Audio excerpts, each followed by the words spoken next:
Hello, hello, hello, everyone. Dr. Rowena Winkler here, and today I have the beautiful, brilliant, amazing Dr. Whitney Polk here with us today to talk about Scorpios and Scorpio season. Thank you so much for being here, Whit.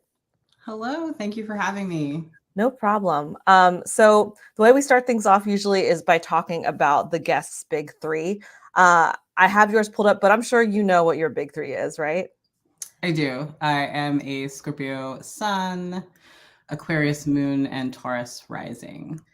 So after learning about what the big three is for you, how do you feel that you embody those, those aspects in your chart? Do you feel that it rings true for you?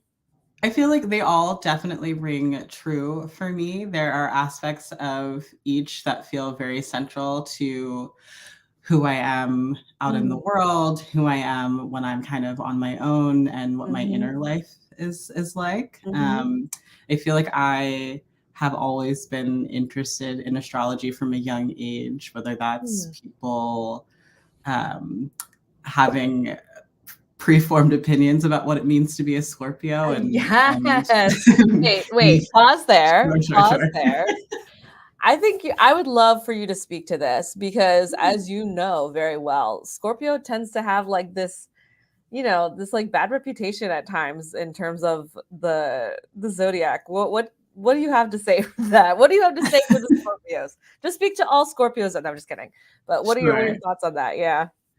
I mean, I think the theme of today being about shadows, and shadow being something that is central to the identity of a Scorpio, shrouded in mystery and depth, right? Those are things that can be kind of scary or off-putting, or, some folks might shy away from the things that are central to the Scorpio identity. And I think that is what puts folks off the most, that willing to go there. Yes. In ways other folks may not be. Yeah, that's for sure. Y'all go deep. Scorpios are all about that depth that, as you said, a lot of us are afraid to go there, but you have that, that hard exterior that really is a protection piece. What are your thoughts on the Scorpio with this being represented by the scorpion? How does that represent you at all in any way, or? I think, that with most creatures that folks have some trepidations around, Scorpios are kind of minding their business, moving along through the desert, as it were. And it's not until they are advanced upon that Yeah. they, offer that sting, right? And Yeah. that hard shell or exterior is protecting some softness that's inside, Yes. right? So I can really get behind the Scorpio as a representation, the Scorpion as a representation of Yeah. Scorpio. I love that okay, so I'm gonna talk about the soft bits or the softies. So, heyo. So I usually pull from this book by Danielle Blackwood on the 12 Faces of the Goddess. I always like to see what there is to say about the various signs here, but yeah. Um, Something that I know, our relationship included about Scorpios is, they got your back. Like once you have earned the trust and loyalty of a Scorpio, they're there for you, as Blackwood says, although some are daunted by her intensity, once you have her trust, Scorpio will have your back if she considers you worthy of her respect. Does that resonate with you? I feel like that's accurate. I've been someone who keeps friendships very long term and connections and relationships long term. And it takes a lot for those to kind of dissolve. Like once you're in my inner circle, as it were, Sure. like you're there for life, right? The other representation of a Scorpio is like a spider, right? Like Yeah. once you're in our web, we've got you, right? And it takes a lot to be released from the Yeah. web, right? But that's Yeah. the trust is again, it's as much as that's all about kind of hardness and loyalty. It really is about protecting one's vulnerability, that inner Mm, softness, right? There's an mm, extreme vulnerability, I think, associated with Scorpios that yeah. um, that hardness has to protect, and we're very choosy with Yeah. them. I mean, That's why we keep them. Yeah. right. Scorpio is a water sign, Yep. despite the and so yeah, Don't that tell anyone vulnerability. that. I mean, but here we go. We got your Pisces gal over here. That represents a little bit, manifests a little bit differently Yeah. than Scorpios. Everyone sees my vulnerability. It's all out there. It's all out there. Yeah. um, yeah, I also really like some quotes from the book here is Scorpio is a psychologically complex woman whose desire above all else is to pierce the veil of illusion and get to the truth at the heart of any matter. I titled this like getting to the truth via the shadow. You Right. know, um, what does shadow work mean to you? Because there's a lot that we have like the TikToks going around about the Sure. shadow workbook and all that. So I'd be curious to know what your thoughts are on shadow work.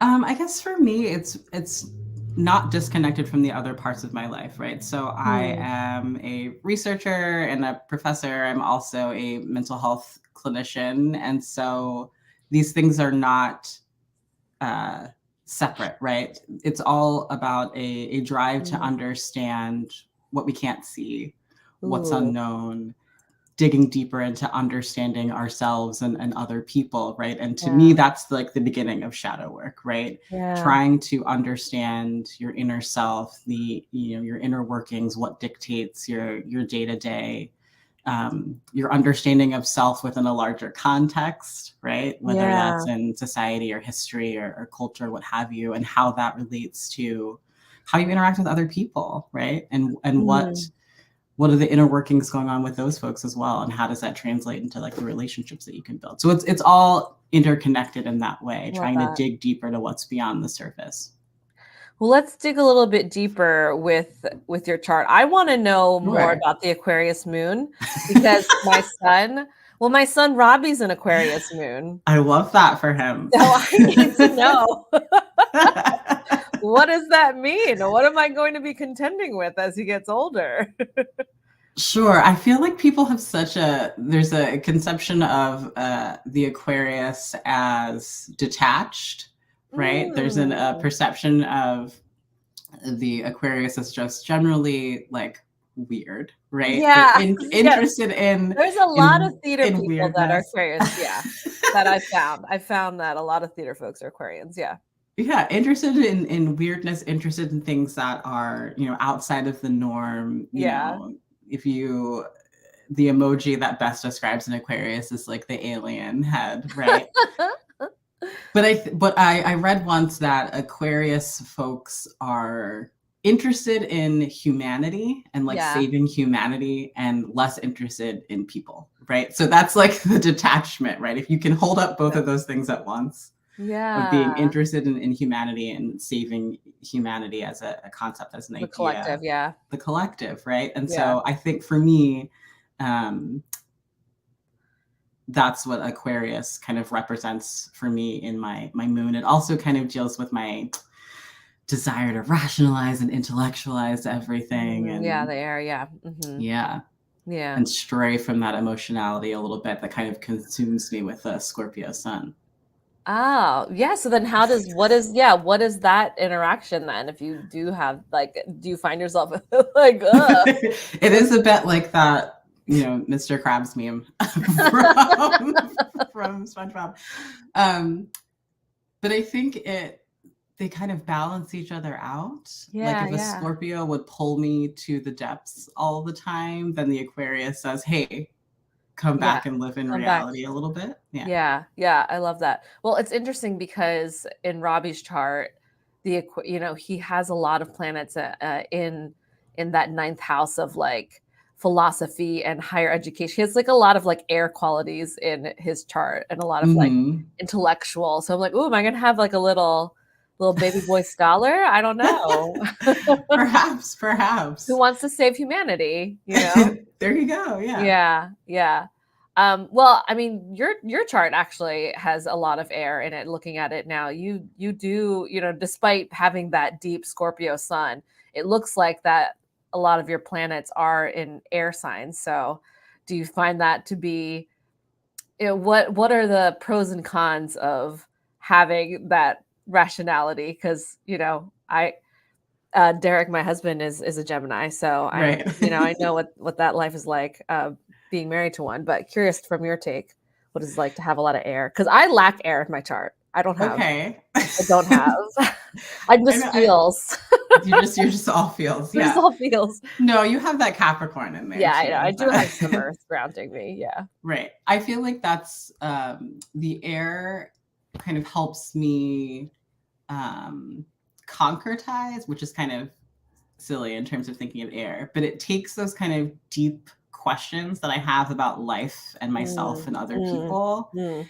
and it asks me to think deeply about them in a way that they can be applied to others, right? How do I take Wow. that innate desire and passion to know self and others and turn it into something usable, Yeah. right? Yeah. Where is my moon in my 10th house? It depends Let's on see. what system you're using, I Yeah, I think. use whole sign, Right. but it's in 10th house. Yeah. Right. Yeah. And that's the house of, is that like That's like work? yeah, career, yeah. Yeah, Career right. So status, that's reputation, yeah. right. So all of that makes sense to me. Like how do I how do I professionalize that desire to go deep? How do I do that? Yeah. By, studying psychology and doing mental health work. Yeah. Well, speaking of psychology, Mhm. as the book says, Scorpio understands the nuances of human psychology. So do you feel like that's what brought you to your interest in psych in the first place? I mean, there are a lot of things Sure. Sure, environmentally that sure, brought sure. me to my interest in psychology. It's not all just astrology. Okay, fine.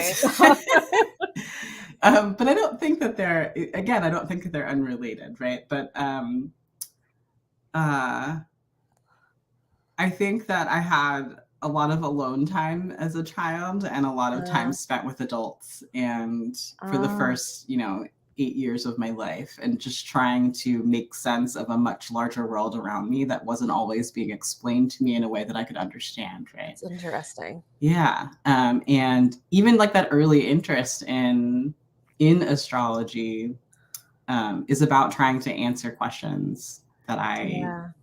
that I don't have answers to, or that I wasn't provided answers with, right? Sure, sure. Well, I mean, what they say, like those first 7 years or so formative when it comes Mm-hmm. to children. So having that experience, as you mentioned, of just being around a lot of adults and not having explanations, you would say that it led you to want to figure things out? Yeah, figure things out on my own and just having that kind of like innate curiosity and Yeah. having some encouragement to go towards things that I didn't understand and try to figure Yeah. them out has kind of persisted throughout my life. Well, I mean, you have your PhD, right? Is it PhD or it's PhD, right? It's a Not PhD, PhD. yeah. Okay. PhD in education. Yeah. Yeah. I just wanted to make sure I got it right. Uh, so yeah, this you continue the quest then, huh? To keep learning. You're like me, always curious, always want to continue in school. Yeah. Yeah. Continuing the quest is definitely important. Having a new question each time um, gets to those deeper nuances, right? As soon as you answer one question, the hope is that it probably generates more, right? Yeah. And so you kind of keep digging. And I think that kind of that doggedness around digging comes from the Scorpio and Yeah. not getting lost in it, I think, is the Ooh. Aquarius moon. Yeah. Yeah. Yeah. I love that. I love that how you're able to utilize both your sun and your moon to figure out, or maybe it's not figuring it out, it's just continuing to explore and discern. I mean, we named this getting to the truth, right? So but like what Mm-hmm. really is truth anyway? You Right. know? Like Yeah. what does that mean? And do you see yourself in asking those questions? Is it getting to a truth or what, or is it just exploration? What do you think about that? Like this whole truth thing. Yeah. I'm not a post positivist girl.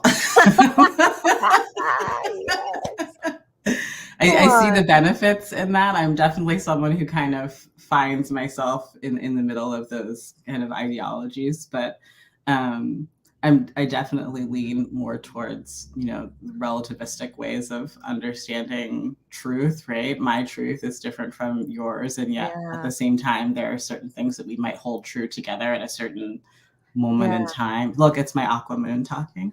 Yeah. Come on. um, But I think that, what's true for me today might be different tomorrow, and I'll just keep moving towards the thing that gets closer and closer to a deeper understanding of my inner self. That's I truth, love right? that. I love that. Yeah. No, I think I feel similarly. And I think one interesting example of that was, for cancer season, I talked to my sister Maria. And we went into Mm-hmm. this deep dive of like our childhood and stuff. And it was just Yeah. fascinating to see the way that she experienced and how our childhood was Mm-hmm. different than how I had Right. received. And, and we were in the same household. So Mm-hmm. it was really fascinating. Like that was like a what? um, moment for me thinking our parents acted one way, but she had a totally different experience. Very fascinating. Yeah. Um, you have a Taurus rising. Yeah. What is that? And she's like, yeah, yeah. What does that Taurus look like? rising. What does That that look like for you? means a champagne taste on a beer budget is what that means. Wait a second. Did you just make that up?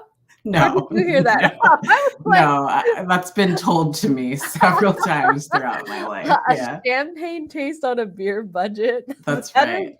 is so good. Like, That feels like me right now. Well, that's maybe because I'm a Taurus moon, so okay, there you go. Taurus, I think Taurus helps kind of like take the edge off, right? yeah, It takes the edge off of the Scorpio. It takes the seriousness off. Not yeah. that, Taurus folks aren't serious, but we like to be cozy. We like to be Yes, we comfortable. We do. like to entertain. We like good food Yep, yep. and to have people close to us. And I think that's where my ability to kind of relax comes in. If I was so focused on getting to the truth, if I was so focused on saving humanity, I think I would burn myself out very quickly Yeah. all the time. Yeah, And the yeah. Taurus is the little bull on my shoulder being like, sit down. like, like watch TV. I mean, that's a good point though, like having some self-care and self-preservation, Yeah. because when it comes to, yeah, the depth of all that shadow work and Mm-hmm. trying to figure things out, and you said, yeah, like the intellectualizing of it through Aquarius. Thank goodness for that, Taurus. Thank goodness for that grounding earth Yeah, energy. If I yeah. was all air and water, I would never be still. I Yeah. say, because your So, Taurus is uh right, obviously it's yeah. independent, so it's the first house, yeah. Yeah. Um but wait, I'm now hold on. I want to oh yeah, we have the same north and south node, right? We We have our do. Yeah. yeah, yeah. Rough couple of Ooh. years. Because it's Taurus Scorpio. yeah. We've talked about this before offline. Yeah, because I was just thinking, yeah, it's been a ride.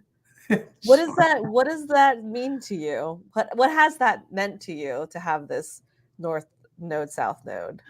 I What does it think look like? because it was also in like my first house of self, but then also my Yeah. seventh house of relationships. Yeah.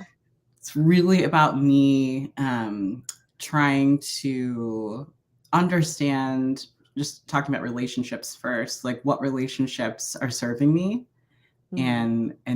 and those that are not, and how to prioritize Yeah. relationships that I want to put full energy in and invest energy in, and Yeah. kind of loosening my grip, that tight Scorpio grip on relationships that are, no longer part of the season of life that I'm in. Right.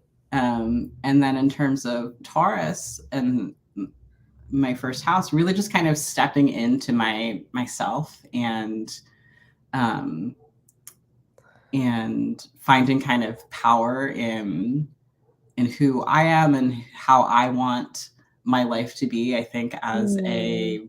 a type A, motivated, curious school nerd. I don't know what that life's like at all.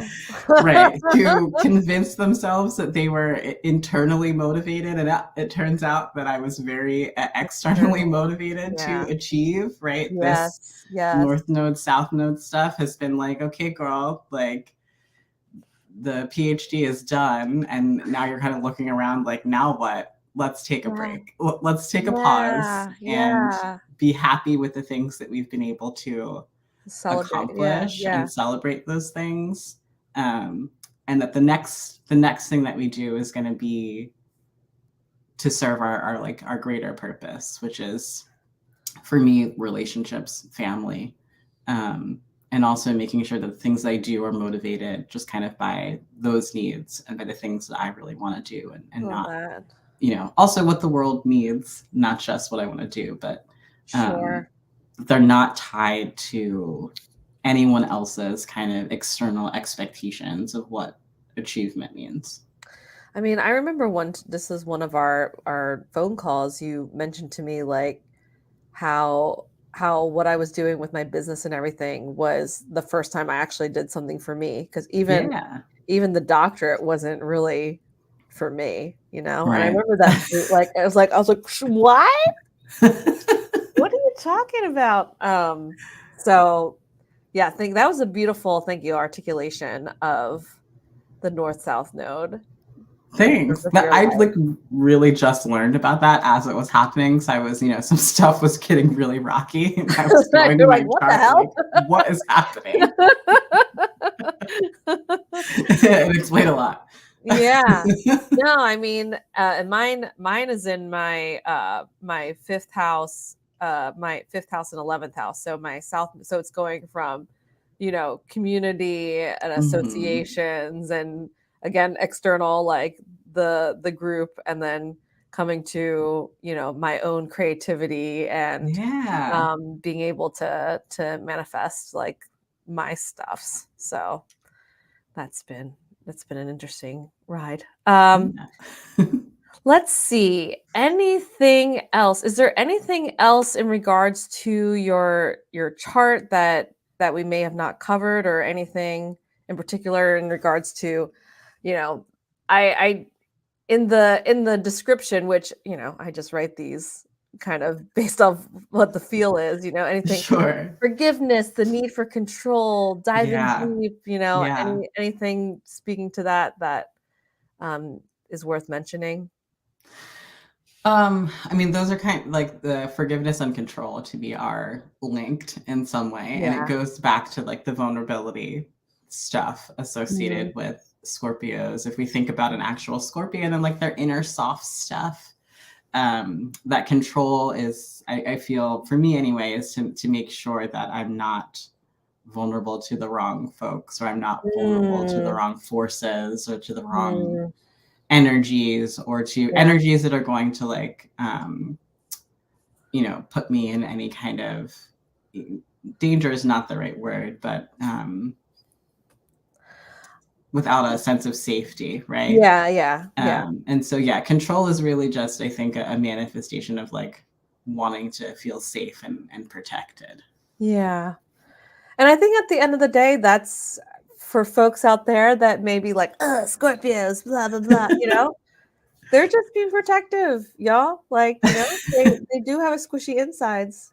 And We do, but that doesn't mean that we can't learn to release some of that. I think part of being Mm, a Scorpio is like, because there's so much like hate or anger directed towards this sign that I really think is just kind of misunderstanding. There's yeah. almost like a self-fulfilling prophecy where we become harder, right? To Yes. avoid being vulnerable. Yes. Like, oh, if you say I'm tough, then I'm really going to be tough, right? If you say Right. I'm controlling, then I'm really going to be controlling. And I Right. think for Right. Scorpios, myself included, part of our own shadow work, our own work, is to recognize where that's coming from, recognize that it's coming from a place of not wanting to be vulnerable, and like start asking questions about like why vulnerability is so terrifying to us. Um, Mm. and then, using that desire to surround ourselves with safe people to, once we've done that, kind of trust ourselves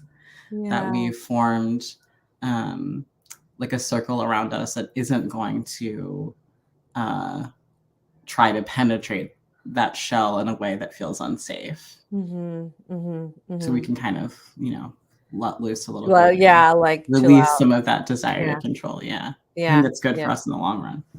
Yeah, I love that, and I think that's a beautiful way to wrap things up. I just realized I never forgot to put this overlay here, so in case you're, been following along, this is astrology conversations with Dr. Rowena. This has been a wonderful. You have such great insight. I knew you were the right. I was like, oh, I got to ask Whit. I was like, Whitney's the one to talk about Scorpio season and Scorpios in general because I know you have just a wealth of knowledge and you're all, you're so studious. Appreciate it. um, we'll see what we have. I've yet to find. I still need to lock down our Sagittarius friend, but we will get that rolling. In the meantime, thank you, Whitney, for being here. And friends, just keep on checking in on YouTube and all the places. RB Winkler, PhD. I hope you'll have a great rest of Scorpio season, and we'll see you in Sagittarius season. So take care. Bye now. Bye bye. Bye. Thank you.